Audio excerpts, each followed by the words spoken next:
Muxlislar yozibdi, Real haqida kam gapiribsiz boshqa deb turib, Barselona haqida nimaga odatda ko'p gapiriladi? Bu qanaqadir muxlislik nuqtai nazardan emas, balki shaxsan o'zimni qarashimni aytaman. Barselonani nima qilayotganini hozir bilyapman. Misol uchun mana bu futbolchini nima uchun oldi va undan Flik qanday foydalanadi? Misol uchun Rodri mavzusi ham boshida Madridning Real klubiga kelaman degan Rodri tushunarli, chunki Barselona umuman qiziqish bildirmagan.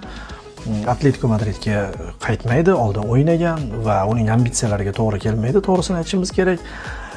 Barselona uni istamayotgan paytda Realni tanlagani bu tabiiy holat va Realga mana shunaqa markazni boshqaradigan futbolchi kerak edi. Oxirgi payt aytilayotgandi, misol Kroos hamda Modric ketgandan keyin shunaqaroq tip futbolchi lozim deyilayotgan edi.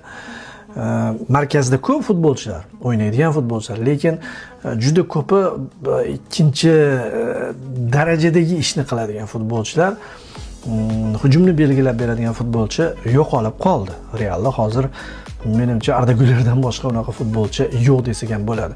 Bellinghamning yaxshi sifatlari oldingi chiziqqa o'tganda namoyon bo'ladi. Shu tomondan Rodrining transferini biz to'g'ri tushundik, o'sha Realga o'tmoqchi bo'lganligini, lekin Barselona istab qolgandan keyin u Barselonani istashi aniqroq edi. Real arzon narxga sotib olmoqchi bo'ldi, 45 million dedi, uzoq 50 million dedi. Manchester City ko'ryapti, oltin to'p sohibi va bu yil ham juda katta o'yinlar ko'rsatgan, jahon chempionatini Ispaniya yengishda eng ko'p hissa qo'shgan futbolchi nima uchun bunaqa pulga berib yuborishimiz kerak deb turib, yana kim deb turib bozorda hayqirgan edi. Barselona chiqqandan so'ng Rodri Barselonaga o'tishini biz endi tabiiy qabul qilamiz. Boshda yo'q edi, tushunarli. Shuning uchun Realni tanlab turdi.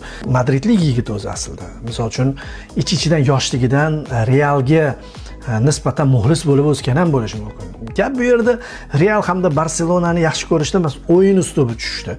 Ispaniya terma jamoasi safida Barselonaning bir talay futbolchisi o'ynaydi, ular bilan Ispaniya terma jamoasida o'ynadi, shular bilan o'ynaydi-da endi Rodrining nuqtai